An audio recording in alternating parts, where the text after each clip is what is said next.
Network Entertainment.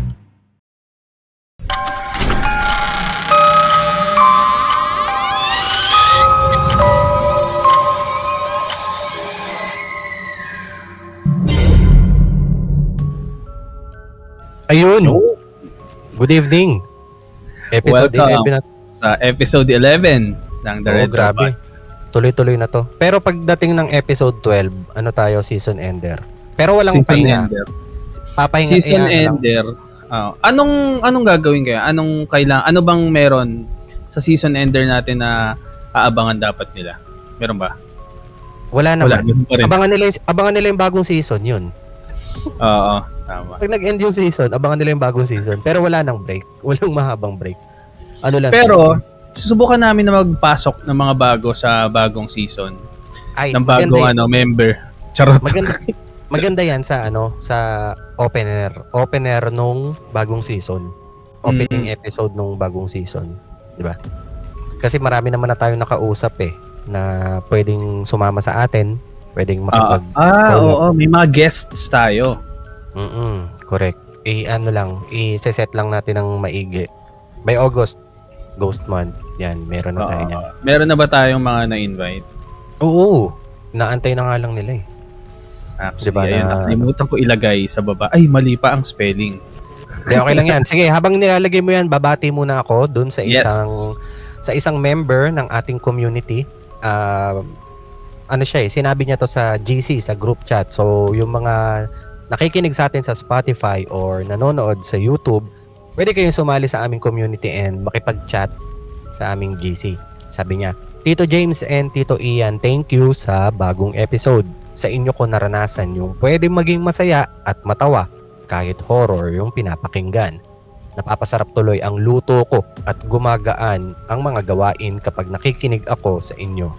Na-appreciate ko kayo. So far, thank you ulit. Sabi ni Ajen. Thank you so much din, Ajen. And kasabay nun is nagpapa-shoutout ulit si Chan. Paul. Oo, si Chan at Chan. si Elmer. May message ka ba kay Elmer? Elmer? Wala. Ako ang message ko kay Elmer, wag kang maniniwala sa paligid mo. Okay. Tsaka piliin mo ang iyong iniidolo. Alam ni number 1 fan yan kasi Glock na yun yung Elmer na kanta.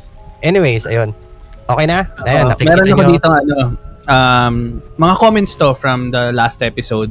Itong dalawang comment na to galing to sa YouTube. Galing to kay Giovanni Ryan Burgos Santos 9562. Sabi niya, new topic again. I always watch the Red Door podcast here sa barko and pampatulog ko din yan dito. More topic to come mga idol. Ayun, Nice. Ingat ka lagi dyan Giovanni and salamat sa pakikinig sa The Red Door podcast. Nice. At saka meron ako nakitang kasi nakaraan na pag-usapan natin yung mga top 5 na pwedeng maging scariest na lugar dito sa Pilipinas. May nag-comment diyan, Paps. Anong sabi? Teka. Parang binigay niya yung Oo, meron siyang sinabi na listahan Wait lang, tingnan natin dito. Nahanap ko Sabi kasi natin parang yung mga magsasuggest sa atin ng Sa YouTube ba to? Oo, sa YouTube. Sa pinakabagong episode. Kasi Bakit ang wala? parang pinaka Sige. Ano yun? Pinaka? Hindi, pinaka-entry ko kasi school na dating sementeryo, ganyan. Sa kanya Sa kanya, galing to kay Jordan Marcelo. Matagal na tong nagpa-follow sa atin. Nung mga unang seasons pa lang. Sabi niya para sa akin mga tito, ang top 5 na pinakamaraming kaluluwa is, start tayo sa 5. Top 5, convenience store. Top 4, yung mga matataas na lugar. Kasi base sa nabasa ko, mas marami daw na-attach na kaluluwa sa mga malalamig na places, lalo na kung di matao o hindi tinatao. Top 3, school. Itong top 3, 2, tsaka 1, ito siguro yung mga dating sementeryo. Top 3 is school. Top 2, hospital. And then top 1 is yung church. Oo, tama. Sa tindahan ng sapatos, di ba marami ring kaluluwa doon? Kaluluwa? O mga soul? Maraming Soul, mga soul. So, Kala ko sinama niya yun Yan, ito pa last, galing to kay Joanne Pili 9519. Yung corny mga jokes, pero matatawa ka pa din kasi nasa line of age yung mga batuhan. Line of age, hindi, bata pa kami nga para sa mga ganong joke eh. Hindi kasi nung nakaraan may REM losing my religion eh, kaya napaghalataan tuloy. Napareveal eh. So, parang ba't mo alam yan? Tas ito naman galing to sa Spotify. Mga comments sa Spotify. Basa lang ko 3. Galing kay Jeka, sabi niya 2 days RD and ang lakas ng ulan dito sa Taiwan. Kaya di talaga makalabas. So ito, tapos na lahat ng episodes. August na, sana di tayo mag-ghost nila Tito. Ayun, hi sa'yo dyan sa Taiwan. Siyempre, hindi kami mag-ghost dahil marami kami mga plano for next season. Tapos ito Chinese, naman... Ano? Chinese kasi yung naniniwala sa ang August is ghost month. So yan yung parang buwan na hindi nila pinipiling magtayo ng isang business kasi sinasabi nila na malakas makapagpalugi. Ito naman last, galing to sa kapatid ni Jackie. Galing to kay Chicken Kirby. Isa na ako sa happy na sunod-sunod yung episode.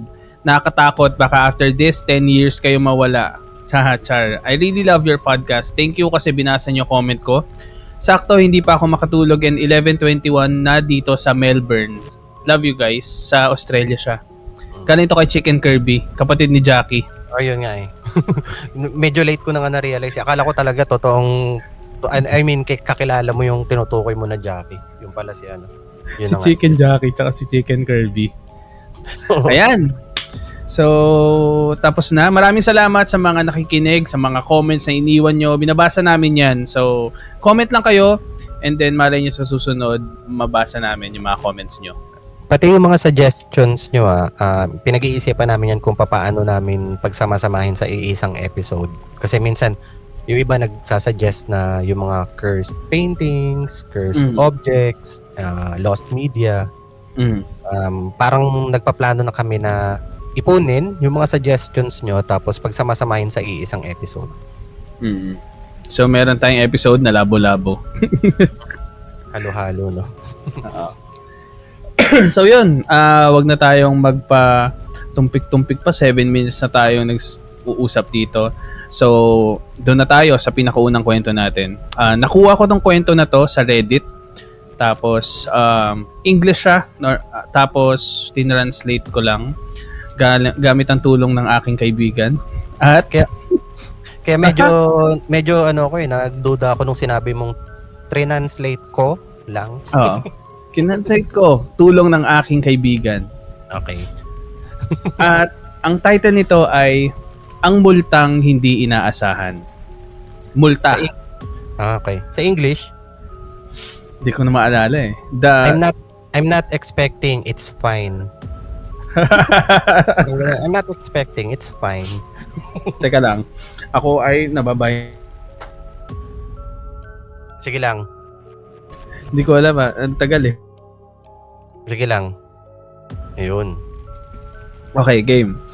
Hindi ko alam, ako ata yung inaano ngayon. Anong tawag doon? Sinus. Hindi, ano nga ba, hindi ba nagkaganito ka rin? Oo. Rhinitis. Oo, hindi ko alam, recently nagkaganito. Pero ito na nga, ang title nito is Ang Multang Hindi Inaasahan. Ito na. 2 araw na sunod-sunod, 2 beses. Nahuli na naman ng pulis ang asawa ko dahil sa overspeeding. Nasa 2 milya lang naman ang sobra ko, sabi niya habang inaabot sa akin ng ticket. 2. Naniniwala ka ba? Parehang pulis pa, kagaya kahapon. Yun yung sabi ko sa asawa ko. Tiningnan ko ang pangalan sa ticket at napahinto ako. Love, meron akong sasabihin sa'yo. Bali, nag-uusap yung mag-asawa na to yung lalaki is 2 araw nang nahuhuli ng traffic enforcer na overspeeding daw. Tapos sabi naman nung lalaki, okay, ano yun? Sabi ng babae, nung first year college ako, may kaklase akong sobra ang pang-stock sa akin. Hindi ako tinatantanan. Kahit na anong iwas ko, lapit pa rin ng lapit. Hanggang sa pumayag na lang akong makipag-date para tumigil na siya. Pero ang weird niya, grabe. Paulit-ulit niyang sinasabing magpakasal na daw kami, magkakaanak daw kami, mga 10. Kaya sinabi ko kagad na hindi talaga pwede. Pero ayaw pa rin niyang tumigil. Ilang taon akong ginulo. Lumipat ako ng school 2 beses dahil sa kanya. Sinubukan pa ng magulang ko na kumuha ng restraining order. At hindi ko na siya naisip ulit kasi hindi na siya nagparamdam after. Hanggang sa 3 araw lang ang nakakalipas nung hinuli niya ako sa kalsada. So yung babae pala yung nahuhuli sa kalsada for overspeeding. So itong pulis na to, tanong ng asawa ko, sabay turo sa ticket. Yun nga, pinakita ko yung pangalan sa asawa ko, tas yun nga. Hinuli niya ako sa kung anong walang kwentang violation, tas biglang ngumiti. Parang reunion daw. Inaya pa ako mag-dinner. Sabi ko, may asawa na ako. Tas alam mo kung ano sagot niya? Ano? Kaya kong ayusin yan. Sabi niya. Oo. So, napamuro yung asawa ko habang pinupunit yung ticket. Naisip ko rin, nitong mga gabi, ay merong nakapark na police car malapit sa amin. Akala ko noon ayos lang, safe kasi may bantay. Nung hindi ko pa naiisip na siya yun. Pero ngayon, feeling ko, binabantayan silang mag-asawa at hindi siya tumitigil. Mariing pinisil ng asawa ko ang ticket hanggang sa magusot dito sa kamay niya. Nasabi ng asawa ko, bahala na ako sa kanya. Ang tanong naman ng babae, paano? Natatakot ako. Sabi ng asawa niya, bahala na ako. So, after nun, 5 araw na mula nung huli kong nakita ang asawa ko. Sabi ng babae, 5 araw na, puno ng kaba, 5 araw na puro bangungot. Pumunta yung babae sa presinto. Nag-report siya ng nawawalang tao. Wala daw siya nakuhang kahit anong sagot. Wala din siyang inaasahan. Ang sabi pa ng mga pulis, baka iniwan ka na niya para sa iba. Pero hindi gagawin yun ng asawa ko.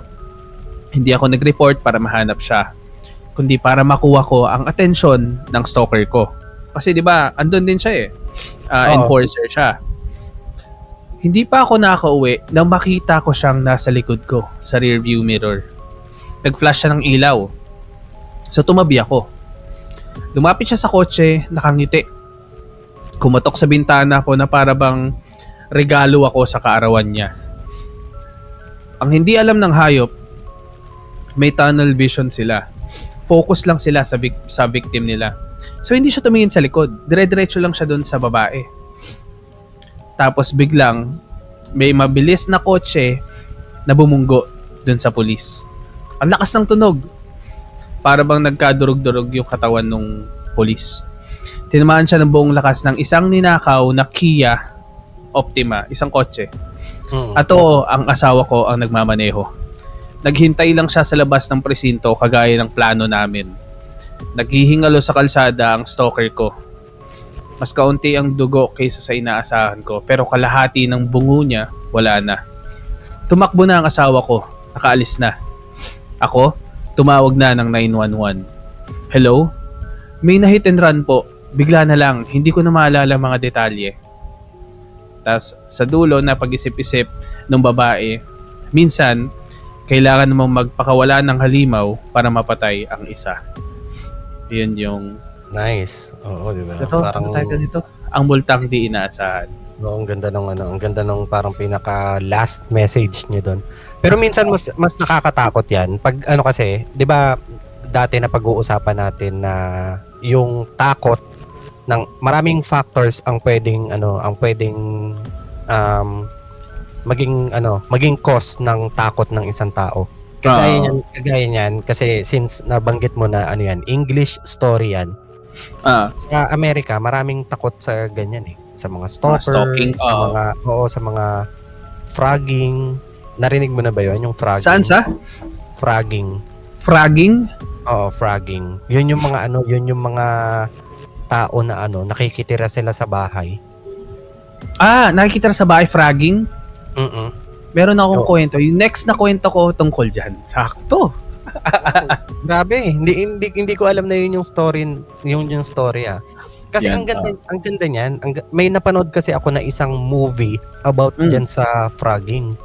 na hindi siya masyadong sikat na movie pero maraming tao sa Amerika ang nakarelate doon and natakot since nakakatakot nga naman talaga yun yung akala mo kayo lang yung nakatira sa bahay tapos hindi nyo alam meron palang ibang tao na The Boy ba yan? The Boy? Hindi, ano nga ba yun? I Can See You. Yun ang title niya. I Can See You. Oo, tapos ang parang pinaka picture dun sa poster ng movie is palaka. Maskara ng Palaka. Kaya pala frogging. Oo, yun nga parang niliteral nila Sa Pero Japan kasi, tawag doon, nakalimutan ko yung sasabihin ko sige lang. Pero dapat meron na sabihin. Pero ayun, teka. Sa Japan kasi dati may ganyan na issue. Nabalitaan mo ba yun? Di ba dati yung may nakatira daw sa loob ng bahay niya? Yun. Yung lalaki na nagtataka siya kung bakit yung stock ko sa may ref parang ang bilis maubos. Since ako lang naman mag-isa dito tapos pumapasok pa ako sa trabaho. Tapos ang ginawa niya, nag-set up siya ng camera. Tapos yung pala may nakatira sa attic niya. Kasi nung kinagabihan nakita niya na dahan-dahan buwababa dun sa may attic. Tapos medyo sa laula pa kasi umiihi sa lababo. Sa lababo, yung lababo ang ginagawang CR. Oo, CR. Tapos, ayun, siya yung kumukuha ng pagkain sa may fridge. Minsan nga mas nakakatakot talaga yung tao kaysa sa multo Oo. Tapos meron pa akong narinig na story na ganyan na may naririnig silang kumakalusko sa may attic nila. Tapos, sinubukan niyang kuhaan ng picture. So, parang may butas or yung parang pinaka-entry ng attic. Inano niya yung cellphone, pinasok niya, tapos nag-snapshot siya. Tapos yung picture, pinost pa online. Hindi ko nga alam kung AI generated ba yun, pero nakakatakot. Alam mo yung parang blurred siya, pero kita yung mukha nung nagulat. Alam mo yung nagkagulatan kasi may nag-flash. Grabe. Anyways, speaking of napag-uusapan pala yung pelikula, parang ang daming may dalawang movie na horror. May dalawang Filipino movie horror na lumabas dito lang, Ano nga bang title nun? Yung una is yung Post House. Starring si Sid Lucero na nasa outside din. Ang galing niya doon sa outside ano ba isa na movie? Penthouse naman yun. Penthouse 77. P77. P77. So, ang parang pinakapalatandaan ko dito, sa Penthouse si Barbie, sa Post House si Bea Binene. Sila kasi yung magkasabayan dati, di ba? Parehang Pati sila yung magkasabayan na artista dati, yung parang meron pa silang nilabas dati na Love Team. Hindi ko pa napapanood yung P77 pero baka bukas ko siya panoorin. Pero itong Post House, upcoming pa lang siya. Oo. Ang Post House kasi Ang Post House kasi is about sa pinakaunang Filipino movie. Pero feeling ko hindi doon. Kumbaga gumawa lang sila ng sarili nila, pero ang parang pinaka-concept niya is about sa pinakaunang Filipino horror movie. Ano ba ang pinakaunang Filipino? Oo, na hindi na-release. Pero sa na-release, ano ang pinakaunang Filipino horror movie? Actually, wala akong idea kung ano yung pinakaunang. Ano ba? Manananggal, 1927. Okay. Sino yun? Si hindi ko alam Ay, nakalimutan ko na yung cast. Pero mas luma pa yun kesa dun sa Manananggal ng Shake, Rattle and Roll, no? Oo, kasi 1927. 1927? Silent movie. Bago pa nagka-World War, meron na? Oo, tsaka silent movie to. Yung naalala mo nung nanood tayo ng history ng horror movies, 'di ba ganun yung movies dati, black and white na walang tunog. Oo, black and white na silent. Tapos parang malaala Charlie Chaplin yung datingan. 'Di ba ganun? Ito ang pinakaunang-unang Filipino horror movie, Manananggal 1927. Mary Walter, tsaka si Jose Nepomuceno. Ang bida. Sila daw ang nag-pioneer pagdating sa camera tricks dito sa Filipino movies. Pero isa sa mga bagay kaya medyo hopeful ako or parang excited ako mapanood tong Post House kapatid ba ni Direk Mikael Red yung nag-direct nito? Si Nicolas Red. Kapatid niya to, no? Kapatid niya. Yan yung Ayun. sa mga past na horror movies ni Michael Red, like Ah, Eerie, Deleter, si sa lilim. sa lilim, si Nicholas Red ang laging writer. Nice, okay. Ngayon, parang feeling ko nagbaliktad sila ng role. So, si Ah. Nicholas Red na ang magiging director dito, tapos si Michael Red na ang writer. Nice. Or, Okay. or baka producer lang si Michael Red. Or So, baka asahan na natin yung mga magagandang cinematography dito. Oo, kasi sabi niya, hindi ganyan, ganito. Ano yung to? Kasi kuya niya yun eh. Pero nakita mo yung itsura ng monster. At least dito pinakita na nila before no. Para siyang, hindi ko alam kung bakit parang aswang o manananggal. Teka, nakita mo yun, di ba dati? Kung Nag-release sila ng video na parang manananggal eh. Baka yun nga yun. Kung manananggal, ibig sabihin, yun, doon binase sa first Filipino horror movie. Oo, Yung nung pinalabas ng 1927. Well, let's see. Malalaman natin. Anong pinakalumang Ano yun? Anong pinakalumang horror movie ang napanood mo? Filipino Baka yun, mga Shake, Rattle and Roll, yung una ata. Pinakaluma ko pa ba? itim. Pinakaluma ko itim. 1976, si Miss Charo Santos dito. Kasi ang hirap, saan nakakapanood ng ganyan? PPM kita. Okay. Kasi ang hirap minsan maganap eh. Pero yun, ikaw may kwento ko ba? Oo, meron akong kwento. Sorry, Okay, sige. tayo. Usap tayo about movie. At ako ay mag-mute muna dahil sige, pero sige, kwento ka lang. Sige, ka lang muna. Buy time ka lang muna. Ito, ang kwento na ito ay galing sa ating friendly Facebook page, which is ang Spookify. Isa to sa mga maraming reactions. Ay, hindi pala, hindi pa pala to. Mamaya pala yung story ko. Yung story na babanggitin ko is isa sa mga maraming reactions. Ito, lang to, simple, lang. Ito ang, umpisan ko na yung story. Gabi-gabi, late na talaga ako natutulog dahil sa Manila, call center agent ako. Body clock, kumbaga. Bago matulog, sumisindi ako ng isa sa sumisindi ako ng isa sa kabilang kwarto na walang natutulog. Parang dressing room lang namin magpipinsan. 3:19 AM kinabahan ako. Sorry. Buti binanggit. Kasi akala ko kinabahan ako kasi akala ko arsonista eh. Akala ko baka sumisindi ng bahay eh. 3:19 AM nagyosi ako habang nagbabasa ng Spookify. Uy, wow. Sakto. Doon niya sinubmit, yun din yung binabasa. Hindi siya nagbabasa. Kasi nga, hindi ako takot. Kaya kahit 3:19 AM, nagbabasa ako ng Spookify. Narinig ko yung pinsan kong may kausap sa cellphone na kinasanayan naman na namin. May forever kasi. So, ibig sabihin may special someone. So ako bilang naiihi, magpapasama na rin sana ako. Ang gaga. Kinikilig-kilig pa sa kausap niya na patawa-tawa. Tinawag ko yung pangalan niya. Sabi ko, samahan mo ako umihi, uy. Walang sumasagot. Pero, nawala na yung may kausap. Uy, dali na. Sabay tumayo ako para hanapin siya. Madilim na sa paligid ng floor namin, wala akong makita. So, iniisip ko, baka pumasok sa room namin kasi nahuli at mapapagalitan ko dahil gabi na, nakikipaglandian pa. Sa gulat ko, ang walang hiya, tulog na pala. Actually, lahat sila tulog. Bumalik ako sa kwarto na medyo may takot na pero nagyoyosi pa rin ako. Nakaupo ako sa kama na walang foam. Kahoy. Maya-maya sa likod ko na nanggagaling yung may kausap. Same pa rin. Normal na boses. Wala akong maintindihan pero halatang kinikilig. Nakikipaglandian na may kausap. Umuuga pa yung kamang inuupuan ko kasi sa pagtawa niya. Imaginein mo na lang nasa likod mo may kausap. Pabulong, kinikilig tapos tumatawa pa. Grabe talaga yung takot ko. Takbo talaga ako sa kama ko. Sa bote na lang ako ng Mountain Dew iihi. Okay lang yan. Walang masama doon.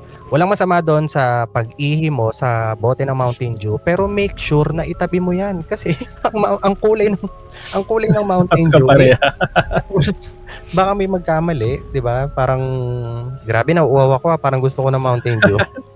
Masama nun siya, no? Siya pa. Oo. ano niya, nabiktima siya ng sarili niya. Oo, Pero okay may- lang din sa Mountain Dew na bote, wag lang sa lababo. Oo, tama. Sa sink. Oh. Yun. Kasi pag nalaman mo yun, ano yun eh, hindi makakapag-sink in talaga agad sa'yo yung ganung pangyayari. Anyways, meron pa siyang isang kwento. Another night, nagpasama ako kay same cousin na umihi sa ibaba. Takot na ako ng very light lang naman. Dati, kahit mag-isa ko, kaya kong umihi doon. Sila pagigising sa akin para magpasama. Pero dahil nagbabasa ako ng mga nakakatakot na stories at nasa probinsya ako, napraning na ako. So ito, sinamahan niya ako. Chika-chika ako habang nagta-travel pababa. Malayo kasi malaki yung house. Gamit ko flashlight ng phone pababa ng hagdan sa likod bahay namin kasi nandoon ang banyo. Nang maitapat ko flashlight ko sa puno ng chiko, naihi ako ng very slight. May nakatitig kasi sa amin. Mahaba buhok, nakayakap sa puno. Ngiting-ngiti si ate, yung ngiting pangkontrabida. May suot siyang yellow na shirt at mahabang palda. So para di kami magtakutan ng pinsan ko at iing-ihi na ako, the show must go on. Lakad kami. Lakad kami papuntang banyo. Normal na nakaihi naman ako habang chinichika pinsan ko para ma-divert ang isip ko. Umakyat kami na di ako nagpapahalata sa nakita ko. Nakaiga na kami sa taas nang marinig ko yung dalawang tabo sa banyo sa baba nagtalsikan. Alam kong tabo yun kasi nag-echo pa sa loob ng banyo. Walang tao sa baba kasi lola ko lang ang nandun at siya ay bedridden. At saka yung tito kong may banyo naman sa kwarto niya. Tinawag ko si pinsan para tanungin kung narinig niya. Pagtingin ko sa kanya, nakatalukbong na siya. Tulog ka na te, narinig ko din yun. At doon na nagtatapos yung kwento niya. Ay, yung nakakatakot na yung parang may narinig ka, tapos akala mo May ikaw nag-confirm. lang. Oo, tapos biglang may nag-confirm. Anyways, ang naiisip ko na dahilan dyan, siguro nagalit. Kasi hindi nagbuhos. Di ba sabi umihi? Ito yung pang Tapos- binusa, tapos Oo. tinapon yung ano. Oo, tapos sabi siguro nung nandun, grabe naman yung mga gumagamit dito, mga salaula. Kaya ang ginawa, binuhusan tapos nagdabog nung tabo. Rinig na rinig. Or baka, kaya niya binato yung tabo kasi siya yung nakainom ng Mountain Dew. Yung naiihi siya, no? Tapos, sakto, nauuhaw ako. Ininom. Inom nga muna. Kaya yun, gumante, nagbato ng tabo. Ayun. Ano to sa Spookify to galing, no? Yung next ko na story, galing din sa Spookify. Ah. Maraming reactions to eh. So parang isa siya sa mga nag-viral siguro dati. Kaya yung iba sa inyo na mahilig din magbasa ng mga horror stories, pwede nyo i-check yung page nila sa may Facebook, Spookify. Spookify. May PH ba? Spookify PH? Wala. Spookify lang. Okay. Ayun. Walang PH. Pero kung may PH yun, ano na yun? Spookify. Spookify. Ayan.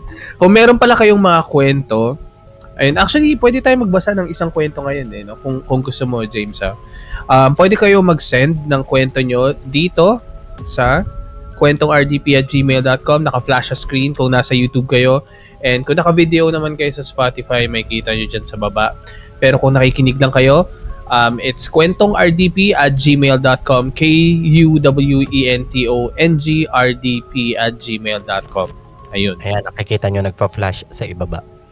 Tapos, kung hindi pa kayo naka-follow sa Facebook and sa Instagram, ang pangalan namin is The Red Door Podcast PH. Kapag sumali kayo sa group sa Facebook at nilike nyo yung page, meron kaming community, pwede ka sumali sa GC namin at sa group. Nag-a-announce kami doon kapag may bagong episodes and pwede nyo rin kami makakwentuhan doon. Yes, At yung ibang mga members. Tama. Yung community, pwede nyo i-check yung description dito sa may YouTube. Nandyan nakalagay yan. I-click nyo na lang. Ayan. So, yung susunod na kwento ko is nakita ko rin to sa Reddit at sa tulong ng aking kaibigan ay tinranslate ko rin ito. So, pasensya na kung medyo sinisipon-sipon ako. Isipin nyo na lang na ano yan. Sound effect, sabi ng ating top fan. Wala eh. Parang yung story lang din kanina eh. The show must go on eh. Oo, tama. Ito naman, ang title nitong story na to ay Tahimik sa Itaas. Bali parang yung kwento na to is nire-narrate nung tao na nakaupa or nakatira doon sa taas na part nung bahay na pinagsistayhan niya. So ito, mag-isa lang akong nakatira sa taas. Sa tayas. Mag-isa lang akong nakatira sa itaas. Wala akong gaanong gamit. Hindi ko naman kasi ganun kakailangan. Naniniwala ako sa simpleng pamumuhay. Tawag nga nila yung mga minimalist. At ang iilang gamit na meron ako, hiram lang mula sa ibang tao. Araw-araw umaalis ako, paikot-ikot sa bayan. Ganun lang yung buhay ko. Tahimik at palagi kong sinisigurado na hindi ako nakakaistorbo sa lalaking nakatira sa ibaba. Hindi ako pala kaibigan. Ayokong makipagkilala. Sa tingin ko ayaw niya rin. Pero nitong mga nakaraang gabi, may napapansin akong kakaiba. May mga gamit na wala sa kung saan ko sila iniwan. Maliit lang ang mga pagbabago. Pero sa isang tulad kong kakaunti lang ang pag-aari, madali itong mapansin. Sinuri ko ang paligid. Tiningnan ko ang bawat sulok. At doon ko nakita ang ebidensyang kailangan ko. Isang maliit na surveillance camera. Nasa sulok ng kisame. Nagsasalita ang pulang ilaw at nagsasabing nagre-record ito. Bumagsak ang tiyan ko sa kaba. Anong klaseng manyak ang naninilip sa akin? Gusto ko lang naman mapag-isa. Tahimik. Hindi ba't sapat na dahilan yon? Huminga ako ng malalim. Kailangan ko na yatang lumipat. Pero huling beses na lumipat ako, halos 1 taon akong walang matirhan. Ayokong magstay dito, pero ayoko ring matulog sa kalsada. At habang nag-iisip ako, may narinig akong mga yapak. Paakyat ng hagdan. Dahan-dahan akong bumunot ng kutsilyo mula sa bulsa ko. Isa sa iilang bagay na tunay kong pag-aari. Lumugar ako sa likod ng pinto, naghihintay. At nang bumukas ang pinto, itinarak ko ang kutsilyo sa likod niya. Pumalag siya, pero hindi na bago sa akin to. Nagawa ko na to dati. Tumigil lang ang lahat nang bumagsak siya sa sahig. Hinugot ko ang pitaka niya. Kinuha ang laman. Pera lang naman ang mahalaga. Hingal, duguan, napatingin siya sa akin habang naghihingalo. Sino ka? Anong ginagawa mo sa attic ko? At bago pa siya makapagsalita ulit, tinapos ko na. Tumahimik na ulit. Panahon na para humanap ng bagong matutuluyan. Doon natatapos yung kwento. Sabi ko na nga ba kung hindi mo ako in-spoil kanina na may relate sa frogging, hindi ko may isip na yun yung parang pinaka-twist ng story. Pero nabanggit mo kasi kaya sabi ko, ito na yung frogging. Pero nagustuhan ko to nung binabasa ko kasi iba yung POV Akala mo, Oo, akala mo siya yung original na nakatira doon sa bahay tapos merong nanloloob or merong ano sa kanya. Pero kasi nung binibigay mo na yung mga details kanina like nung CCTV camera tapos mga bagay na ito lang yung pagmamay-ari ko. Gusto ko ang ganda yung mga maliliit na detalye na pwede mong balikan. Oo, tsaka yung sinabi niya na na parang kailangan ko na naman lumipat ulit pero last time kasi tatagalan siya. Isa nga siyang Frogger kung tawagin. Frogging. Ano yan Ganito yung mga gusto kong kwento sa Reddit kasi ang ganda ng magkakasulat. Kasi laging sa dulo yung gut punch, 'di ba? Parang yung parang yung kinuwento ko rin last time na galing din sa Reddit. Yung nagulat siya kasi biglang bumalik yung asawa niya. Matagal nang nawala. Bumalik yung asawa niya. Tapos gulat siya kasi 'di ba matagal nang nawawala tapos biglang bumalik na parang normal lang. Tapos ang sabi niya doon sa dulo na hindi ito yung asawa ko. Sabi niya kasi may wala doon yung sugat kung saan niya pinalo sa ulo. Parang tapos para i-double check daw, binalikan niya yung backyard niya para hukayin ulit kung nandun. Galing. So, siya pala yung siya pala yung Parang akala mo mimic nagkaroon ng Oo. mimic yung asawa niya, pero ang parang pinaka-twist. Hinahon siya, Sigurado. no? Oo, sigurado siyang hindi niya asawa yon dahil siya mismo yung nag-unalive dun sa asawa niya at siya mismo yung naglibing. Ang galing ng mga stories na ganyan. Oo. Actually, alam mo, meron akong nakita na comment, hindi ko maalala kung sa Spotify to o sa YouTube, na meron ka daw kinuwento dati na yung asawa niya, nakikita niya laging nakatingin sa kanya. Naalala mo yun? Natapos mo ba yung kwento na yun? Kasi parang ang daming nagtatanong. Sobrang haba kasi nung story na yon, pero parang nung dinidiscuss natin dun sa mga sa past episode natin, parang binigyan ko na lang pinahapyawan ko na lang ng mabilis yung naging ending. Pero parang nag-fast forward ka na lang. Oo, kasi yung mga yun na yung part na conclusion part na yun eh. Pero kasi ang pinaka-highlight ko lang doon is yung nakakatakot na part, like yung kung saan man siya magpunta, nakikita niya na sumisilip yung asawa niya. Nakasilip yung asawa niya. Pero maganda yun. Ano rin yun, Paps? Parang mimic din ng gustong i-portray ng story na yun. Ang mga Amerikano takot sila sa mimic eh. Naniniwala sila sa mimic. Oo. Kakaiba. Yung mga nanggagaya. Oo, mas kakaiba kasi ang mimic compared sa isang doppelganger. Ang doppelganger kasi makikita mo lang siya. Pero ang mimic, talagang mimic na ultimo salita kayang gayahin. Pero may mapapansin ka lang na something weird. Mimic. Kasi yung doppelganger hindi umiimik eh. Iyon, mimic yun eh. Correct ka dyan. Hindi nagsasalita or hindi umiimik. Ayun, umimik. Anyway, sa'yo na nga. Meron ka kwento? Meron ka pa? Ito. Actually, since medyo mabilis yung kwento natin, pwede tayo magbasa ng submitted story mamaya. Sige. Ito, babanggitin ko lang ikukwento ko lang ito. Isa kasi ito sa maraming reactions. Sumasakay ka ba ng UV?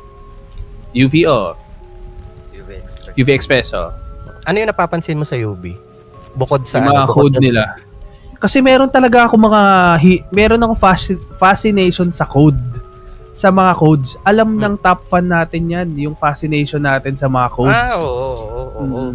Mga numbers, no? Pero dito sa UV, mga terms, di ba? Oo. Pero may code, di ba? May numbers. Oo, mga gana 8. Like, alam mo yan? Hindi ko mag-gets talaga yan. Dati kakasakay ko ng UV, medyo nagigets ko ng iba. Like, di ba may, like, Sakuragi, 10-4 sa ganyan, di ba? Guhit. Hindi, wala. Sakuragi siguro yung codename nung kausap niya. Tapos, hindi ko alam kung yung guhit ba is traffic. Kasi parang sinasabi niya na guhit, parang traffic. Basta ang alam ko lang dyan, 10-4 is positive. 10-4, ganyan. Ang ang 9-8 ata negative. Parang 9-8. Parang negative. Wala akong masyadong sakay ngayon. Nakalimutan ko kung meron man dito, kung may nakikinig man sa episode na to, na familiar sa mga codes na yan, paalam nyo sa amin kasi ang tagal ko nang sumasakay ng UV dati, pero alam mo yung kapag sumasakay ka, tinatry mong pakinggan lahat para, kasi diba, nagko-context clues na ako eh. Tapos hindi ko mag-gets talaga, hindi ko maintindihan. Meron ka mag-gets pero makakalimutan mo din eh. I-share nyo naman sa amin kasi baka magamit namin. 10-4 daw is message received or I understand. So iba pa yung kopya nila. Kopya or Oscar Kilo. Akala ko yung Oscar Kilo. Okay. Parang, okay. Kilo na tayo dyan. Sa At saka may tono yan, Paps. Oo. Diba? May tono yan. Yung katulad ng tono na sinasabi ko. Hindi yan basta sinasabi lang nila na 10-4, 9-6, 6-3. Ganyan. Kailangan may pagganon, may Sakuragi. 10-4 na guhit. May gano'n pa yun. Oo. Diba? 6-3 na ang 9-7 ng 45. Do you speak UV accent? Buti Paps, hindi ako nadudulas ng ibang number Hindi ako nadudulas ng ibang number. Saan? Sa mga pinagbabanggit ko, like 6-9 tayo. Buti hindi ako DLSS 1-2. Don't go there. Don't go there. Anyways, ayun na nga. Yan din napapansin ko sa mga UV. Pero ito, nakakatuwa yan pakinggan pero itong ibabahagi kong story ay hindi nakakatuwa para sa kanya. Oo. Bagkus ay nakakatakot pa. Uy, ang lalim. Narinig mo yung Grabe, lalim ko? bagkus. Oh my God. Lalim ko dun Ito na. Bagkus ka na. Nga I just want to share my experience. Ito yung dahilan kung bakit ilang buwan akong hindi sumakay sa UV Express dahil sa trauma. Ako kasi malakas ang kutob ko sa mga bagay-bagay kaya kahit gusto kong matulog sa biyahe, hindi ko magawa kasi iba ang nararamdaman ko.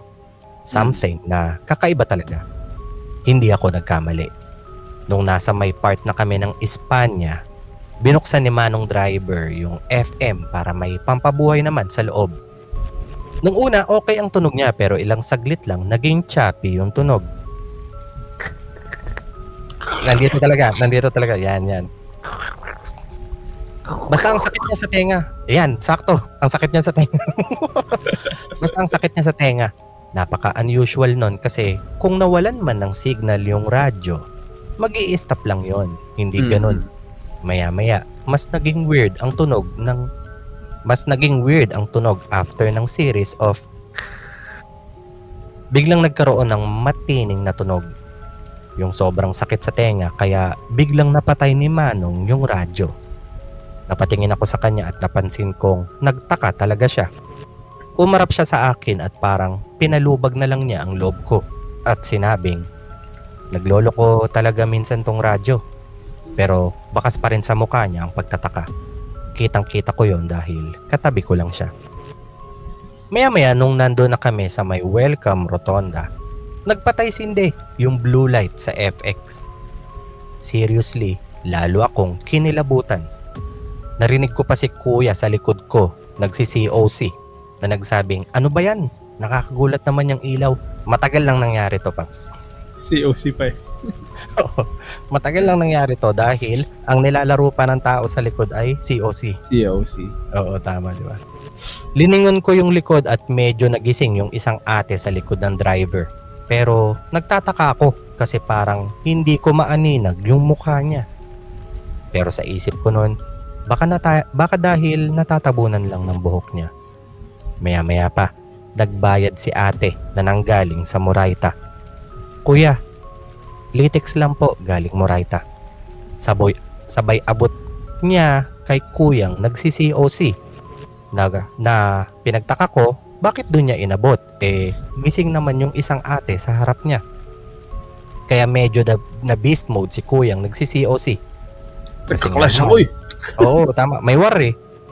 Tapos utusan mo ko dito mag-abot ng sukli. So ayun, na beast mode na nga si kuya nagsi-COC. Kasi nga naman, naabala pa siya. Pwede naman ipaabot doon sa babae. So medyo nakakalito lang yung story. Pero ang pagkakaintindi Upuan ko, yung sito. merong mga tao sa likod ng UV, which is may isang ate na nag-abot ng pamasahe. Pero sa harapan daw ng ate na yun is isa pang babae na hindi niya makita yung mukha since parang natatabunan yung mukha ng buhok.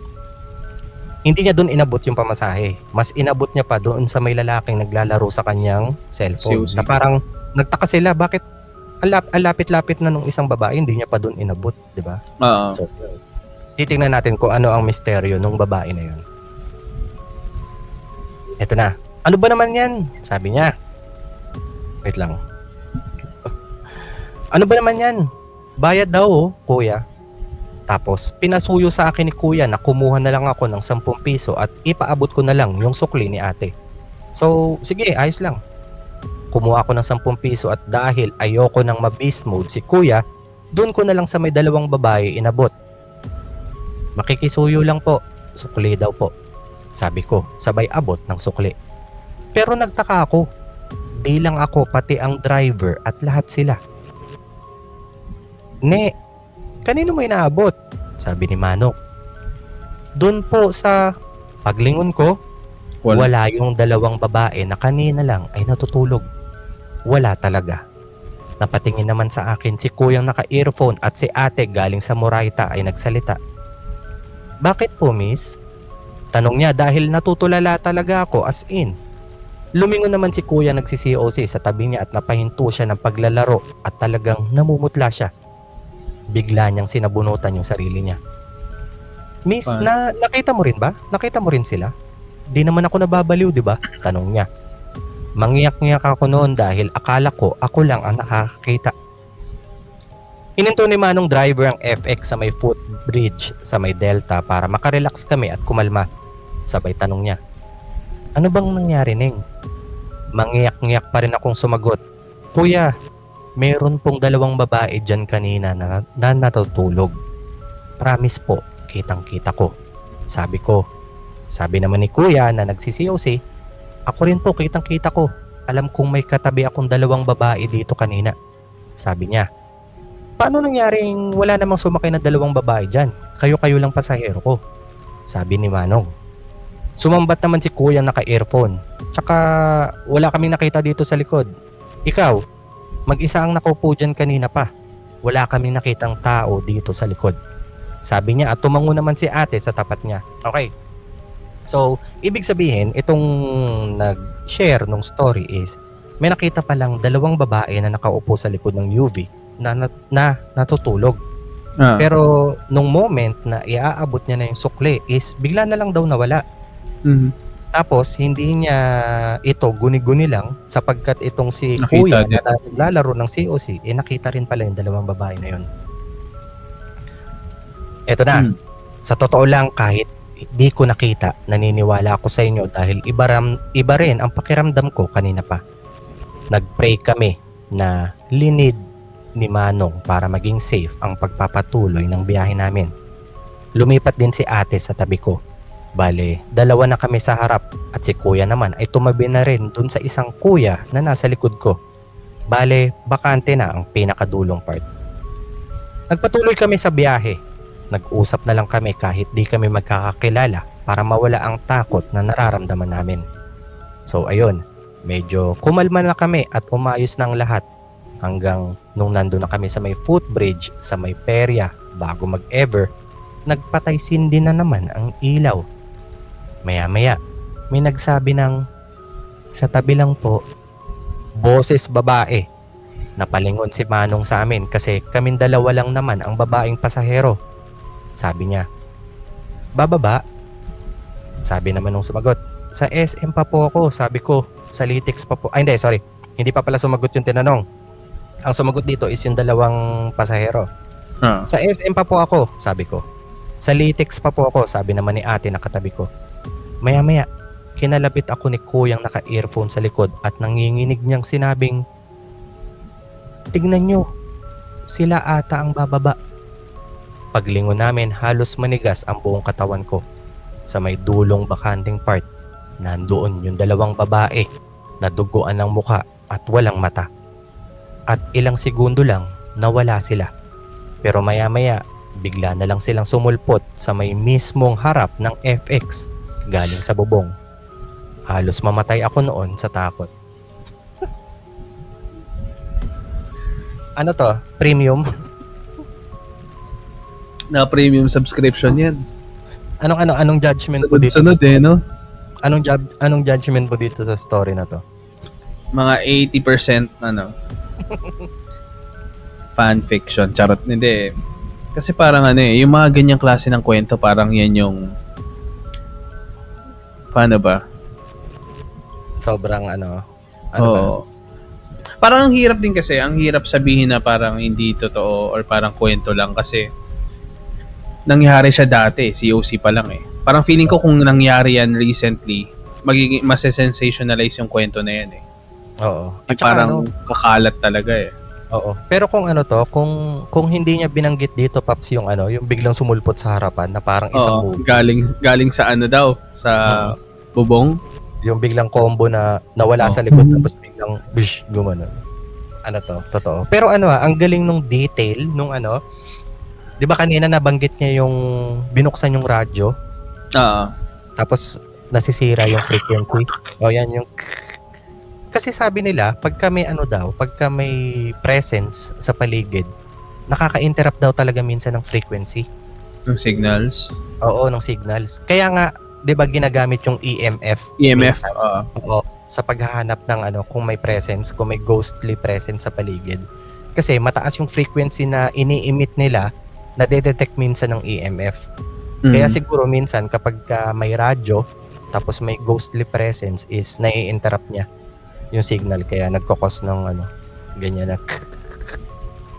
Pero ako ang pinaka naaalala ko diyan yung movie na na 1408. Naalala mo? Yung kay John Cusack ba yun? Oo, yun. Kasi 'di ba doon yung transistor radio yung Oo, tapos wala. Only just begun. Carpenters. Grabe talaga yun. Tapos diba Pero ang ganda rin ng twist nun sa dulo no? Oo, ang ganda, di ba? Tapos kahit tanggalin niya na yung saksakan, kahit batoy niya na, biglang maririnig niya ulit yun.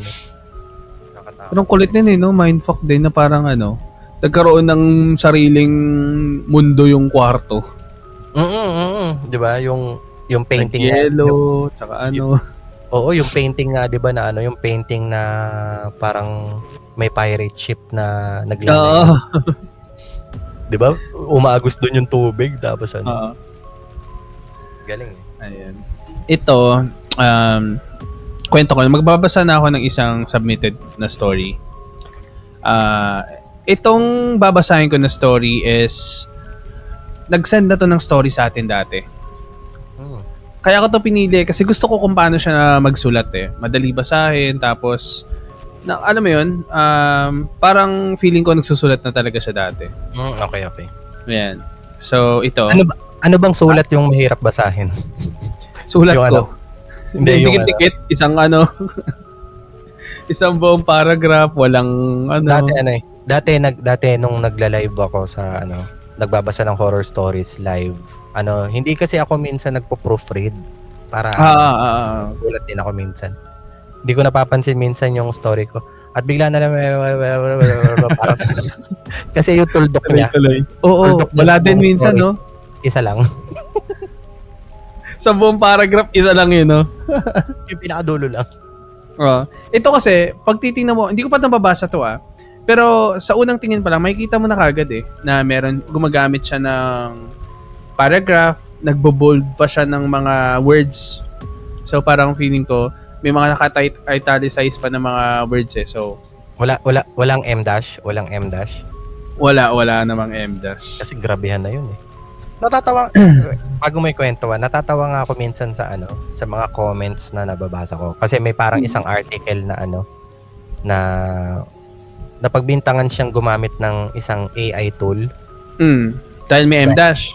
Oo, dahil may M-dash na sabi niya hindi niya naman daw yun talaga. Gumagamit daw talaga siya noon. Tapos ang dami sa comment section ng same, gumagamit din ako ng M-dash lagi ako hindi ko lang alam yung generation ngayon pero normalan na lang talaga sa inyo gumamit ng M-dash na parang parte na yan ng pagsusulat nyo. Tsaka bakit bakit ka may bash? Bakit mo bakit ka mahihiya magsabi kung gumamit ka ng AI tool? Kasi ako gumagamit ako ng AI tool Yung mga pictures natin minsan sa thumbnail.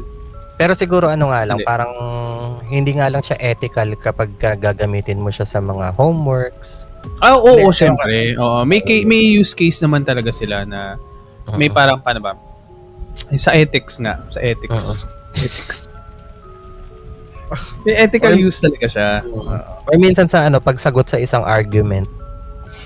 'Di ba? Na parang o kaya nag-post ka ng isang malala Prince Umpad na posting tapos gumamit ka lang pala ng AI tool. Parang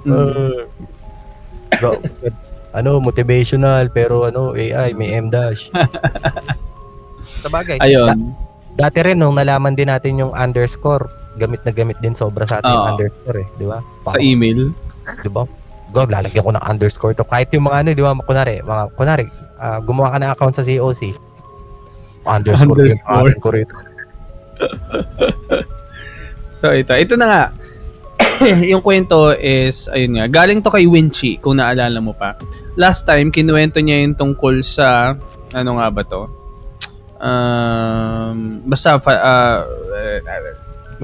Nakalimutan ko na din. Clairaudient. Siya yung nagsabi ng may clairaudient. Yung nakakarinig siya. Oo. Mas nakakarinig siya kaysa siya dun sa nakakakita siya. First time ko lang marinig yung word na yan. Parang sa Clairaudient. Oo, parang sa Aero Ace. Yung ano yun? Aero Ace, Diba?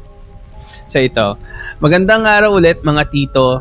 Thanks for sharing my previous stories. This is me, Winchi, again. My nickname came from Winchester po because I'm a big fan of the series Supernatural. Napasulat po ako ulit dahil may naaalala akong kwento nung shinare ni Tito James yung about sa mga shadow people last episode.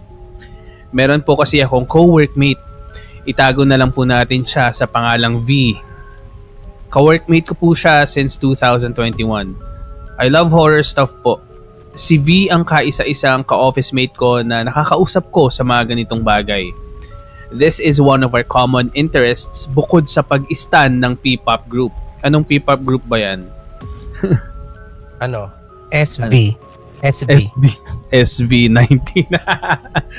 One night, habang wala kaming nakapending na email workload, she opened up a topic about sleep paralysis. Kapag nag-sleep paralysis daw po kasi siya, hindi lang yung normal na you can see your surroundings but you can't move. Yung sa kanya daw po, may nakikita siyang shadow or silhouette pero hindi naman daw po yung right in your face na nasa harap niya. More on nasa gilid or peripheral view lang niya. Sometimes nakatayo lang but sometimes they move slowly. Shinare ko sa kanya yung napanood kong isang documentary about shadow people. Isa sa mga notorious na shadow people ay si Hatman. Kilala mo to? Ano yan? Urban legend din sa mga parang kapares lang din na Slenderman. Kaano-ano niya kaya yung kalbo? Si Hitman. Sabi sa documentary, nag-interview sila ng mga nakaranas ng sleep paralysis and more than 50% of them nakakita ng mga shadow people. Also, a lot of the interviewees seen na shadow figure na nakasuot ng trench coat at fedora hat. It was infamous. I also shared na isa ito sa mga pinagbasehan sa kwento ni Freddy Krueger sa A Nightmare on Elm Street. Kasi may sombrero din. Tsaka nag-hunt din sa panaginip. Sabi niya, hindi pa naman daw siya nakakita ng shadow figure na nakahat. Ang mga shadow people na nakikita niya sa panaginip ay parang regular na shadow lang. Hindi niya ma-confirm if meron silang suot. Wala rin silang buhok kaya hindi niya rin ma-identify yung gender kung babae o lalaki. Basta general shadow lang siya ng tao. Sa BPO company office pa rin po ang setting ng experience ko na to. Gawain po ni V na tuwing 15 minutes break siya kumakain at madalas nilalaan niya ang lunch break niya sa pagtulog sa station niya. Ginagawa ko rin to dati. So, one of our shifts way back 2022, tandang-tanda ko pa kasi nangyari yon 2 weeks before our supposed to be flight papuntang Cebu for canyoneering. Naka-lunch break si V. Magkatabi kami ng stations. Nakapwesto siya sa pinakagilid at ako naman sa kaliwa niya. It was a regular Monday shift para sa amin. Tambak ang emails kaya busy-busyhan kami. Sinabihan niya ako na gisingin ko siya after 55 minutes para hindi siya ma-overlunch. Itinabi niya ang keyboard niya, kinuha ang tiny pillow niya at nagmadaling makatulog sa tabing station. Nakalipas ang ilang minuto, tahimik akong nag-i-email ay nakarinig ako ng naghahabol ng hininga. Napakunot ako ng noo at napatingin ako kay V. Kita ko na tulog pa rin siya pero sobrang lalim at parang naghahabol siya ng hinga. Gisingin mo, binabangungot yan. Sabi ng ka-office mate namin na katabi ko. Nilalapit ko na ang kamay ko sa shoulder niya para yugyugin at gisingin siya pero hindi pa dumadampi ang kamay ko ay namulat na siya at sumigaw ng malakas. Nagulat ang buong production floor sa sigaw ni V. Nagtayuan kami. Pinuntahan agad kami ng OM at mga TL namin. Kinalma nila si V habang pinapainom ng tubig. They even offer early out sa kanya pero she refused. Bakit? Sinabi niya lang na Sayang binangungot siya. Sayang. Sinabi niya lang na binangungot siya. That she's not sick. Binigyan na lang siya ng additional 1 hour to rest. Habang nakarest, habang nakarest siya, medyo tulala siya. Tinanong ko kung na-sleep paralysis ba siya. She nodded. After noon, tumayo siya, pumunta sa likod ko at kinapaka pa ang likuran ko. Nagulat ako sa ginawa niya. Tinanong niya kung may masakit ba sa akin. Umiiling ako at tinanong ko kung bakit. Doon na siya nagkwento about sa panaginip niya. Habang tulog daw siya, bigla na lang siyang namulat. Nakikita niya ako sa station ko na busy sa pagtatype at tatanungin niya daw sana ako kung anong oras na. Baka kasi nakalimutan ko na gisingin siya. Sinubukan niya magsalita pero hindi niya magalaw ang bibig niya. Tinry niya din igalaw yung fingers niya sa kamay pero hindi siya makagalaw. That's when she knew na nag-sleep paralysis na siya. Sinubukan niya din igalaw yung hiniliit ng paa niya kasi yun daw yung trick niya para magising. Ilang saglit lang napatingin siya sa bandang likuran ko. Nagulat siya nang may nakita siyang shadow figure pero hindi niya nakita yung buong form. Parang dark smoke lang. Tinry niya daw tingnan ng malinaw. Baka daw kasi merong suot na hat yung shadow kagaya nung kinuwento ko pero wala. It's just a regular shadow form pero may hawak-hawak daw itong korteng bilog. Tiningnan niya daw ulit na mabuti yung hawak para daw tong isang bato. Ilang segundo lang, laking gulat niya na nag-angat ng kamay ang anino at ipinukpok ang bato sa likuran ko. Nangyari pa ito ng 2 beses pero wala naman daw akong reaksyon. Patuloy lang daw ako sa pagtatype. Aligaga na daw si V at pilit na ginagalaw ang hinilit niya para magising. Sa utak niya, sinisigawan daw niya ako na tumingin sa likod ko. Tuloy pa rin sa paghampas sa likod ko ang anino. Ilang saglit lang ay nakita niyang tumingin ako sa kanya at manghahawakan siya. Doon pa lang niya tuluyan na igalaw ang hinilit niya at nagising siya na sumisigaw. Di ko mapigilang matulala habang nagkukwento siya. Natakot ako. Anong ibig sabihin nun? Nireassure ko siya na okay naman ako that day. Nagchat pa ako pagka uwi ko. Nag-aalala din kasi siya sa akin noon. Baka daw signos yun signos daw yung napanaginipan niya. Buti naman at walang masamang nangyari sa akin habang pauwi ako. Pagka uwi ko, kinuwento ko kay mama yung nangyari kay B. Mapamahiin ang mama ko. Namana naman niya kay Lola. Sabi niya, maligo daw ako ng tubig na may asin at sinunod ko siya. Nagpahinga lang ako ng konti at naligo. Pagkabuhos ko ng tubig na may asin sa katawan ko, nakaramdam ako ng hapdi sa may bandang likuran ko. Mga tito, maniwala man kayo o hindi, I swear. Tumingin ako sa salamin at laking gulat ko nang may nakita akong isang guhit ng sugat sa likod ko. Alam niyo po yung parang kayong nasugat sa alambre pero mababaw na sugat lang? Yung Parang hindi lang. Kalmot lang na mababaw. Ang hapdi pa naman yan. Lalo kung nabasa. Oo. Around 10 inches siguro yung sugat. Parang isa lang siyang linya na sinulat gamit ang red ballpen. Para akong binuhusan ng may yelong tubig noon. Nangilabot ako. Wala naman akong maalala na magkukos ng sugat sa likod ko that day. Hindi naman ako nasandal sa kung anong matulis na bagay. Grabe talaga. Tinapangan ko na lang maligo noon. Bawat buhos ko ng tubig, sinasabayan ko ng dasal. Pinakita ko kay mama yung sugat. Sa sobrang windang niya, napaantanda siya. Ano yun? Napaantanda? Ano? Ha? Wala. Aging. Ano? Wala. Ano yun napaantanda? May babanat sana ako kaso Ano yan? wala, literal na napaantanda. Napa-aging. Nagalit. Ay hindi, wait lang. Napaantanda na lang. Ha. Parang nagalit. Or Antanda. Ay, hindi. Hindi. Malalim ata na Tagalog yan eh. Hula Oo, ko parang taga, feeling ko, malalim. tatlo lang Nag-video- yan. Hulaan ko kung taga saan si yung sender Si ng Winchi. story. O si Winchi, tatlo lang yan. Bulacan, Quezon, or ano pa ba isa? Laguna. Oh. Winchi, kung nakikinig ka ngayon, paki-confirm at magparamdam ka. Hindi. Kung isa ka Ayan, lang dyan. sabi niya. Hindi, kung Iisa yung lang kung yung lugar niya ba is isa lang diyan sa may tatlong nabanggit ko. So yun. After nun, nag-video call din ako agad kay V at pinakita yung sugat. Gulat na gulat din siya. Pinagdasal niya ako bago namin i-end yung call. Hindi namin alam ang gagawin noon. Feeling ko parang anytime may mangyayaring masama sa akin. Magpapa-albularyo ba ako? Di na kami pumunta sa albularyo. Dinaan na lang namin sa dasal. Mabuti naman at walang nangyaring masama sa akin.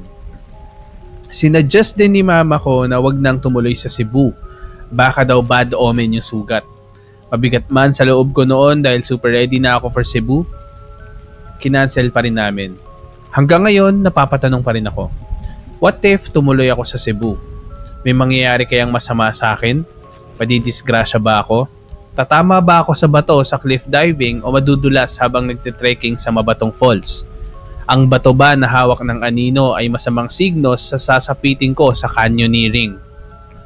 Until now, nasa travel fund ko pa rin yung nirefund naming Cebu flight. Sa tingin nyo mga tito, bad omen ba talaga ito or just a coincidence? Pwede na kaya kaming mag-rebook ng flight papuntang Cebu at mag-canyoneering? Salamat sa pagbabasa ng mahaba kong kwento. Congratulations po pala dahil part na kayo ng Pod Network. Super saya ko din dahil may weekly upload na kayo. Looking forward to more The Red Door Podcast episodes. Winchi. Yun. Thank you so much, Winchi. Anong maipapayo mo sa kanya? Minsan kasi yung mga ganyan, ano yan eh. Ano ba tawag mo diyan? Divine intervention eh. Oo, divine intervention. Yung parang ano yan eh. Or pwedeng ipasok natin yan sa sa ano ba yun? Burnt toast theory. Burnt toast theory. Pwede. Parang may nangyari na hindi mo nagustuhan pero Merong oo. Parang nilagay ka lang sa isang lugar. Parang hindi tinuloy yung nangyari na yun kasi it's either para mapigilan yung masamang mangyari or para mas mapaganda yung mangyari sa'yo. Yan, totoo yan. Burnt toast theory. Kasi may mga ang parang pinaka-example dyan sa burnt toast theory is yung nagmamadali ka pumasok, tapos biglang naalala mo na may nakalimutan ka pala. Naiwan ka. Oo, minsan mapapaisip ka, balikan ko pa ba o hindi na? Kasi baka malate ako eh. Ang parang pinaka the best daw na way doon is balikan mo. Gawin mo. Kasi minsan way daw yon para mailayo ka sa isang disgrasya na papalapit. Yan. Kasi may mga instances daw na ganyan na parang bumalik tapos biglang nabalitaan na may nangyaring aksidente sa highway, ganyan. Tapos kung sakaling hindi pala siya bumalik, kasama siya dun sa may na aksidente. Alam mo kung ano yung aksidente na nangyari? Ano? Yung dun sa Final Destination. Final Destination. yung dun sa may highway. Grabe, ito si Winchi. Munti ko na masabi yung pangalan niya. Si Winchi, siya na yung paborito kong letter sender sa ngayon. Ang ganda ng pagkakasulat niya. Okay. Parang maayos yung pagkakakwento. So, send ka pa. Tsaka maganda yung dulo. Yung dulo na part. Ganun kasi. Yung mga malala Cara David na na dulo. Oo. Ang documentary yung ang bato ba na sumisimbolo? Ang bato ba na nakita ko ay sumisimbolo? Yung may tanong, no? Yung may may lingering question. Oo, tama. Parang may symbolism pa pala na, kasi naalala niya na parang pinukpok siya ng bato sa likod. Tapos sakto, na yung trip niya dun sa may Cebu is, pala sila, canyoneering, di ba? Ano ba yun? Akala ko canyoneering, parang, ang alam ko sa canyoneering, kayo, papaputok ng canyon, hindi ba? Sa Intramuros may canyoneering ba? Dami dun eh. Di ba ang dami dun ano, yung mga nakahilera, yung mga luma. Para kayo nag-gunbound doon. Oo. O, dun ka sa kabila, dun ka sa kabilang part ako dito. Tara, canyoneering. Ako, sino una? Sino una? Ako na. Kanina rin parang alam ko yung mga may cliff, tas may mga tawag doon, may mga kuweba, parang gano'n. Oo. Parang ano, rock climbing, parang ganyan. Para siyang Parang the kaparehas na, descent. Oo, yan. Tsaka yung 127 hours. Parang gano'n. Ang alam ko lang, ano eh, na hindi ko pa kayang i-perfect social climbing lang. Yan ang alam kong gawin. Kung lang ganyan, meron. Gusto mo, paturo? Ano? Kung paano? Kung paano? Gusto ko ma-perfect eh. Kasi ano eh, kung wala ata akong mga extreme. Kasi di ba mahilig ako manood ng mga mahilig ako manood dati ng mga yung mga gory na videos o kaya nagkaroon na yung pinaka hindi mo kinaya? O desensitize ka na? Hindi, basta may kinalaman sa hayop and bata, baby, yan ang hindi ko kaya. So nakakita ka na? Oo. Meron talaga? Oo, na mga babies. Hindi siya parang alam mo yun? Kasi kanina nagsuscroll ako sa Instagram. Nakita ko yung isang movie na nireport daw ni Charlie Sheen dati. Okay. So, ang sa FBI. Guinea pig. Oo, guinea pig. Flower of flesh and blood. Oo. Di ba nasa ano ba yan? Nasa iceberg? Oo. Nandun yan. Ano kasi yan? Parang akala kasi nila totoo. Oo. Kaya Pops, parang gusto kong makapanood ulit ng ganun. May alam ka kung saan? Doon pa rin ba? Oo, doon pa rin sa Okay. Sige. Kaso di ba, meron kasi yung parang yung sumikat na yung snuff R37. Pinanood ko kasi siya. R37? Oo. Pops, teka lang, bago ka mag-proceed. Yung term ba na snuff, movie siya na may gore pero hindi totoo? Or movie siya na totoong may pinatay? Dapat hindi totoo. So yun yung snuff. Oo. Pero hindi, ang snuff films din talaga. Kasi hindi naman siya may consider na movie talaga or film Kasi parang mga compilation lang siya ng mga videos, di ba? Ganyan. Kaya pag sinabing snuff film, hindi ko lang alam pagka sinabi bang snuff film is talagang compilation ng mga yun na nga. Hindi nahirapan kasi ako sabihin kasi baka bawal eh. Pero sinilip ko yung snuff R37. Ang laman niya pala is parang compilation ng mga casualties sa Syrian war. Syrian? Ngayon, pinili na puro bata yung featured. Hindi ko talaga kaya. Hindi ko talaga pinanood ko siya fast forward. Pero yung nanamnamin, yung tipong akala mo nanonood lang ako ng Cocomelon. Ang saya-saya panoorin. Pero sa iba, desensitize ka na. Hindi, pa naman. Minsan may ngiwi. Meron ka pa rin ngiwi na Kasi nung SOX, naalala mo yung SOX, yung dun sa bone marrow scene. Nangiwi ako dun eh. Kahit sa Ay, wait lang. Ang tinatanong mo ba sa akin is movie or yung mga totoo? Yung totoo. Yung totoo. Kasi ako, parang feeling ko hindi ko pa rin kaya kapag yung totoo. Ewan ko may nakita na ba ako na parang feeling ko it's either hindi ko pinanood kasi ni-stop ko na or baka paano ba? Hindi ko alam eh. Minsan pag hindi ko expected yung eksena. Yung kunwari video lang nakuha ng isang CCTV. Syempre hindi mo pa naman alam kung ano mangyari tapos boom, may nangyari. Doon nagulat ako. Ayun, mga ganun. Okay lang nakikita ko. Pero parang may dark na feeling kasi, 'di ba? Na parang sabi mo kailangan mo talaga mag-eye bleach after. Oo. Nakakatawa. Anyways, pero ano yung pinaka ma-brutal na pinaka hindi mo paano ba? Hindi mo kinaya Yung sa Na mga ano? bata talaga, sa R37. Oo, yung mga bata na yan.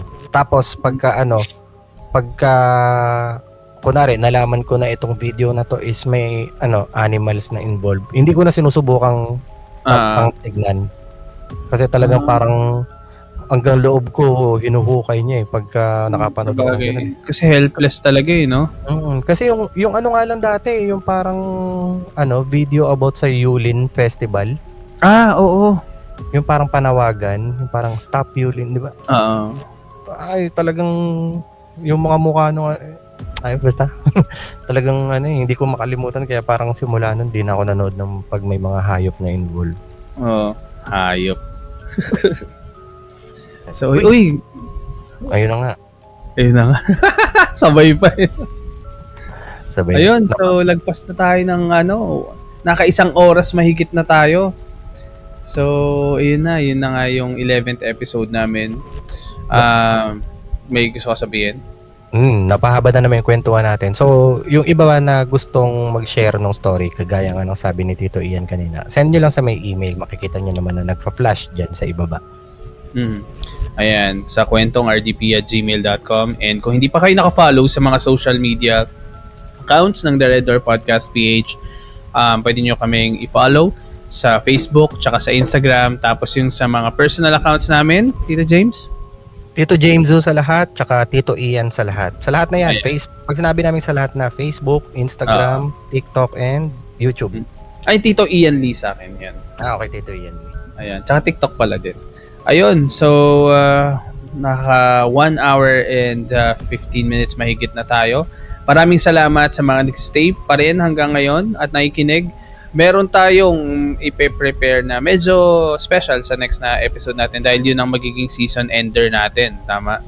Akala ko sa opening ng panibagong season. Pero pwede rin. Pwede. Mag-prepare lang tayo ng siguro gawin natin, it's either mga holy grail charot. Hindi, mga magandang kwento yung prepare natin. Pwedeng habaan natin ng konti yung episode na yun. Ewan, Pwede. tingnan natin. Oo. Or pwedeng about sa Yulin Festival. Ayun. Tapos, huwag kayong mag-alala dahil kahit na season ender yun, walang break na mangyayari. So, tuloy-tuloy lang. Next na season tayo. Season 4 na tayo. Season 4. Napag-isipan lang namin na i-end yung season 3 ng 12 episodes. Parang ganun na. Isang dosena na lagi. Oo. Tapos, kapag nagkasawaan, wala na. Episode na lang lahat. Episode 300. Di ba yung iba gano'n, umaabot ng gano'n? Oo. Pero yung YouTube natin, alam ko sa Spotify, nakaganon ata tayo. Na parang, sa Spotify kasi pag tiningnan ko siya ngayon, 29. yung episode 29 na ba? 26? 26 pa lang. Oo. Pero kasi may episode tayo dito na yung walang episode number. Alam mo yun? Okay. Kasi meron ditong 4 na episodes na walang episode number. So kung 26 to 4, 30 yun. 30 na pala. Pang 31st episode pala dapat to. Pero ayun, maraming salamat pa rin sa patuloy na pagsuporta. Again, pangalan ko ay Tito Ian Lee. At ako naman si Tito James Zhu. Kung nakikinig pa kayo hanggang ngayon, yung The Red Door Podcast PH is tungkol sa iba-ibang horror-related na mga kwento, whether it be true crime o kung ano pa. Kung mahilig kayo sa mga ganong klase ng kwento, make sure na mag-follow kayo kung nasa Spotify kayo at kung sa YouTube kayo. Ito? Kung nasa YouTube sila, ayun, mag-subscribe sila. Tapos hit nyo yung notification bell icon. Notification ano nga ba yung sabi ko dati? Hit nyo yung notification bell. Bell? Pwede naman din. Ako kasi hit notification. So yun, maraming salamat. Thank you so much. Kita-kits ulit sa susunod na episode ng The Red Door Podcast PH. Bye!